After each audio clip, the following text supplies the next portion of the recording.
They say every scream begins long before the mouth opens, in the silence where truth is buried. The night he tried to scare me was never about Halloween. It was about dominance, about a younger man testing the limits of the one who built the walls that sheltered him. But the scream that followed, his, not mine, began centuries ago in the chambers where fear was first engineered as control. You see, what he did wasn't just cruelty, it was inheritance. Men like him are the last echo of an old design, one forged when the first kings learned that terror could replace chains, and guilt could do what armies could not. He thought he was playing a joke, waving a plastic mask under the flickering orange light, believing fear was a game. But the mask he wore was older than he knew. Every society, every empire, every church, every throne has worn it, the smiling face of mockery built to keep the obedient trembling beneath the illusion of safety. And when my heart seized under the roar of a chainsaw, I saw something behind his laughter, not malice, but ignorance, the kind taught by systems that feed on weakness and call it mercy, the kind that teaches men to mistake cruelty for power. He thought he had frightened me into silence, into fragility, into the quiet surrender of age. But when I woke in that hospital bed, surrounded by machines that hummed like mechanical priests whispering absolution, I remembered the oldest secret of all: fear, once understood, becomes a weapon. That's what they never wanted you to learn, that terror can be reversed, that it can change hands. For thousands of years, the architects of control, kings, priests, politicians, husbands, have used it to shape the minds of those who serve them. But the moment a man stops running from his fear and starts tracing its origin, he begins to see the scaffolding behind the world. He begins to see who benefits from panic, who profits from obedience, who smiles behind the mask. The night he terrified me was the night I stopped being afraid. And in that stillness, in the place between heartbeat and death, I found the door they've tried to keep closed for centuries, the one that opens when you stop begging to be safe. When I left the hospital, the world looked the same, but the silence had changed its texture. The wind no longer moved through the trees. It whispered between them like a code I hadn't known how to hear before. Every sound, every flicker of shadow, every advertisement on a passing screen felt engineered, deliberate. You learn quickly after surviving death that nothing around you was ever random. Fear doesn't simply happen, it's administered. For centuries, power has never needed chains when it can own the pulse of a man's nervous system. Empires realized long ago that the easiest prison to maintain is invisible, built not of bars but of beliefs.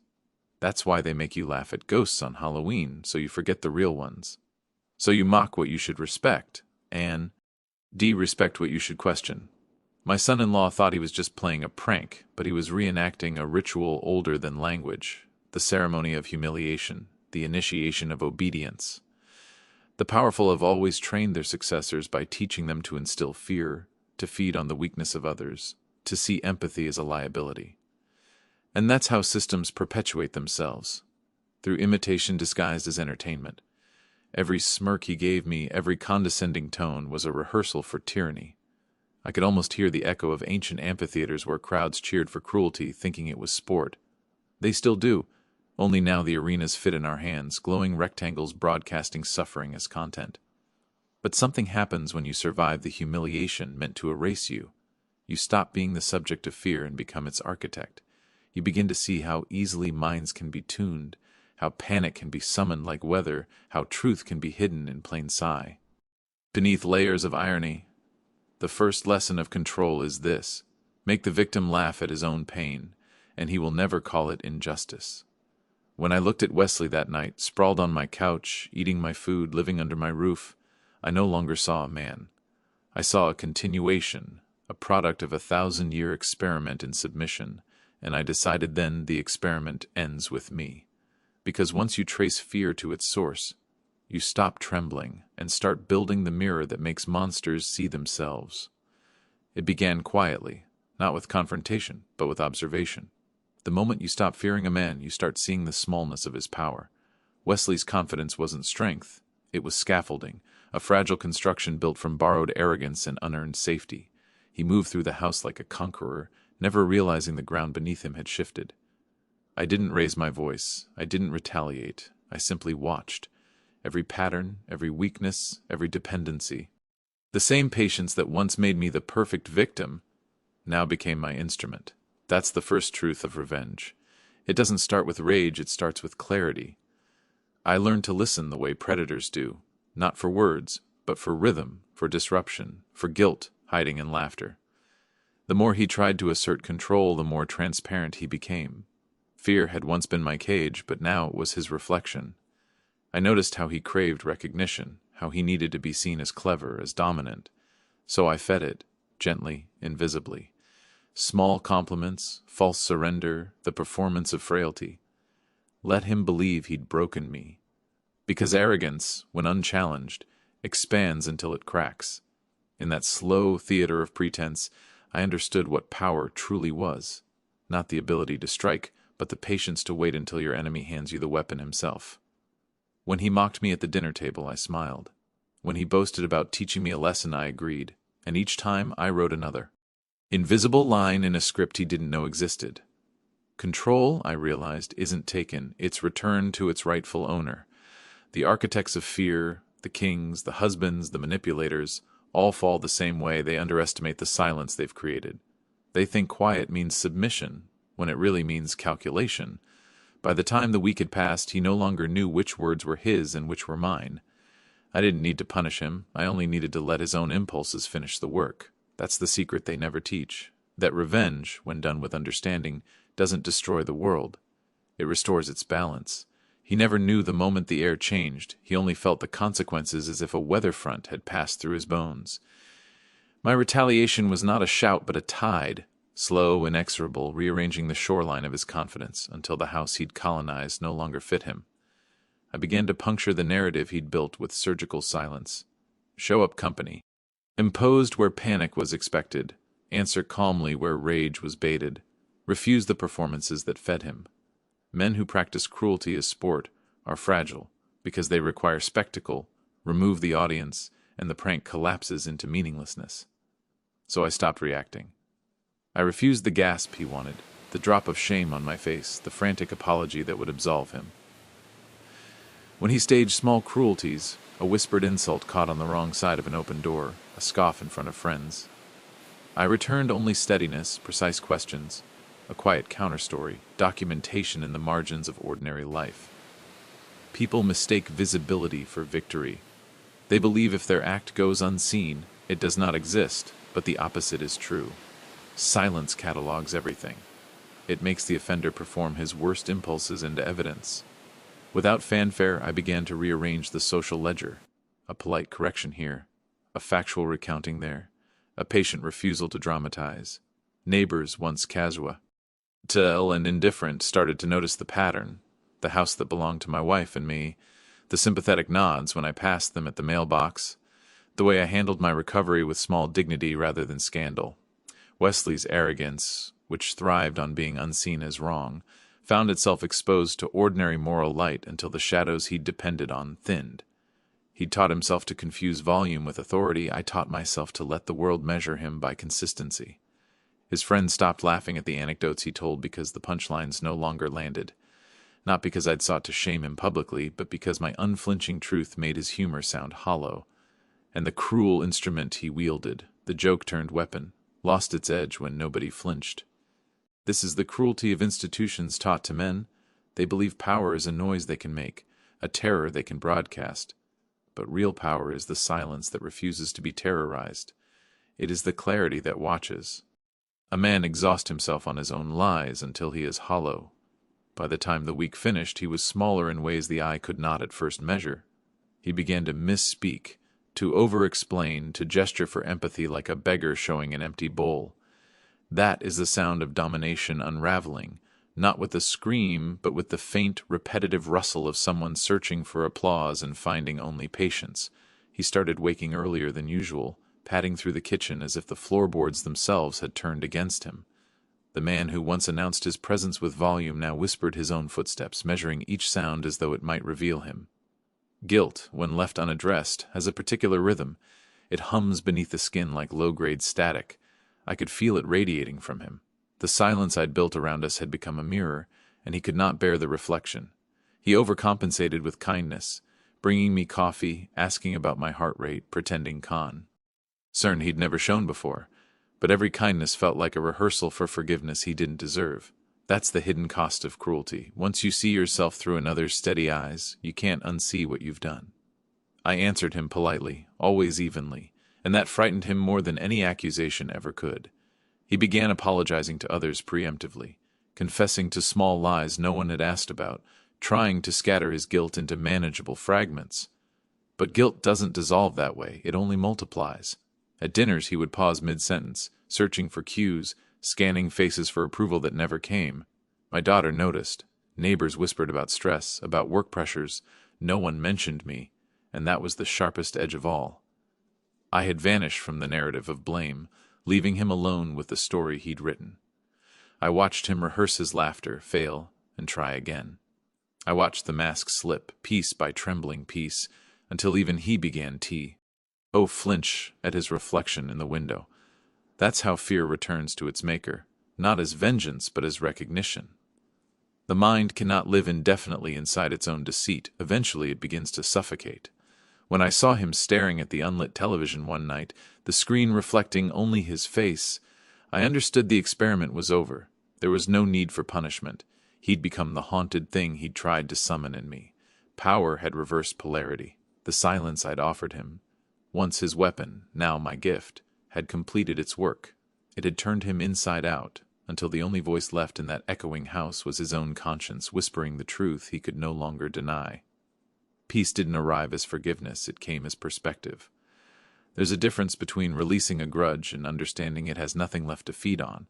After the noise drained from the house, I found myself listening again, to clocks, to the hum of the refrigerator, to the small, anonymous sound that mark an ordinary life. Each was proof that the world continues whether we rage or not. The mind, once consumed by schemes of balance and correction, begins to crave simplicity. It begins to see that revenge, even when clean and bloodless, is still a kind of tether. I realized I had no more interest in him, or in the stories that gave him shape. He existed now as a lesson, not a presence. People sometimes ask how one escapes cruelty, expecting an answer made of strength. But it isn't strength that saves you, it's distance. The moment you step far enough away to see that the oppressor was never large, only close. When I tended the garden that spring, the soil still heavy from winter rain, I thought of how easily things repair themselves if given space, roots divide, wounds close, air clears. Wesley moved out soon after, quietly, leaving the house to its original stillness. I did not celebrate. I brewed tea, opened the windows, and let the evening drift through. That was victory, Eno. Ugh. The silence that had once been a weapon became ordinary again, belonging to no one. In it, I could hear my late wife's laughter echo faintly from memory, not as grief, but as continuity. I understood then that power, the real kind, isn't held over others, it's held within the boundaries of one's own peace. Fear had been the lesson, patience had been the method, but detachment was the cure. When neighbors asked if everything had settled, I smiled and said it had always been settling, like dust after a long construction, because that's all revenge ever is, a temporary architecture you build to protect yourself while healing. Once the structure is no longer needed, you walk out of it and let the wind take it apart. In that dismantling, you become weightless again, and for the first time since that Halloween night, I slept without dreaming of masks. Stories end the way seasons do, not with a single moment, but with a slow unwinding of purpose. I tell mine now not to warn, not to gloat, but to remind anyone listening that fear is teachable, and so is release. We inherit both. Somewhere between the first shock that steals our breath and the long quiet that follows, we are offered a choice to let fear dictate the rhythm of our days, or to study it until it becomes language. When I look back, I see that every humiliation, every trembling second, was an alphabet spelling out the shape of freedom. It said, observe, endure, transform. The night Wesley tried to scare me was only the first line. Everything after was translation. I learned that power without empathy consumes its holder first. I learned that silence, when used as refuge instead of punishment, can heal. And most of all, I learned that peace is not a trophy wrested from others. It is the ordinary moment reclaimed. You don't need grand revenge to end a cycle. You need comprehension, the calm that comes when you finally see the machinery and step away from it. People will always test the boundaries of another's fear. It's how they measure their own strength. But the test ends the day you realize there's nothing left to measure. Now, when children come to the door on Halloween, masked and laughing, I hand them candy and wish them well. I don't see monsters anymore, only echoes of the confusion we all start from, the human urge to scare so we can feel safe afterward. The porch light stays on long after the last footsteps fade. The night itself feels harmless again. Fear will visit, as it always does, but I know how to greet it now, not with resistance, but with recognition. It bows, I bow back, and we let each other pass. That is the quiet truth beneath all the noise of revenge. That freedom begins not when the world stops frightening you, but when its shadows no longer need an audience to exist. In the end, the story was never about fear or punishment or even justice. It was about sight, the kind that arrives when the noise dies and you finally hear your own pulse steady again. Every mask that frightened you was only a mirror waiting for recognition. Every cruelty you endured was a question asking whether you would become like them or something else. We are all tested by the echoes we inherit. Some choose to amplify them, others choose to quiet them. I chose silence, not the silence of defeat, but of understanding. When you stop running from fear, it changes shape, it becomes a teacher. It points, not at the darkness ahead, but at the light you've been shielding with your own trembling hands. And so the house stands, the garden grows, the air moves freely again. He is gone, and I remain. Not victorious, not vindictive, just awake. The lesson is simple, and it is enough. What you face, you free. What you resist, you repeat. The rest is just memory dissolving into air. Morning now comes differently. It doesn't burst through the window, it drifts, gentle and undecided, like someone testing a door that no longer needs to be locked. I wake to the same house, the same rooms, but every sound inside it has been retuned. Even the creak of the hallway feels lighter, as if the floorboards themselves have forgotten the weight they once carried. Some people think healing is dramatic. Tears, apologies, grand reconciliations. But it isn't. It's small. It's the moment you realize. You've gone an entire day without replaying the cruelty, without rehearsing the perfect retort. The revenge ended, but life didn't. It kept unfolding, patient and ordinary. I see Wesley sometimes in town. His eyes avoid mine, though I no longer carry malice for him. His silence is apology enough, and mine is acceptance. What he did was never erased, but its power over me dissolved the day I understood it. That's the true ending of fear, not forgetting, but outgrowing. When people talk about closure, they imagine doors slamming shut. I've learned it's quieter than that. Closure is a window left open, letting the air move freely again. The past doesn't vanish. It just stops echoing so low. Udly. I tend the garden, the same patch of soil that has seen every version of me, the frightened, the furious, the forgiving. The earth keeps no record of our stories, it only waits for us to return, to plant something new. And maybe that's the final lesson buried beneath every tale of vengeance, that justice is temporary, but growth is endless. The day ends with light spilling across the porch where it all began, soft, harmless, and unafraid. I sit there until the dark arrives, not as a threat, but as company. Somewhere beyond the trees, children laugh, wind chimes murmur, and the world keeps turning, indifferent yet generous. I take a breath deep enough to feel the echo of everything that's past and whisper, not to him, but to myself, it's over. Then I smile, because it truly is. In the end, every story about fear becomes a story about choice. You can feed it, or you can learn from it. The difference decides whether you live haunted or free. What happened in that house was never really about Halloween, or youth, or age. It was about the moment two kinds of silence met, the silence that hides, and the silence that heals. One consumes, the other restores. I lived long enough to tell the difference. The ghosts we fear most aren't strangers in masks. They're the versions of ourselves that still believe we're powerless. Once you face them, you discover there was never a monster at all, only a mirror asking to be understood. That's the quiet miracle of survival, realizing that revenge, fear, and forgiveness all speak the same language. You just decide which one you'll listen to. The house stands, the seasons turn, and the wind still moves through the trees, indifferent to our dramas, yet kind enough to carry their echoes. Somewhere a door closes softly. Somewhere else a heart unclenches. That's how all stories end, not with a scream, but with an exhale.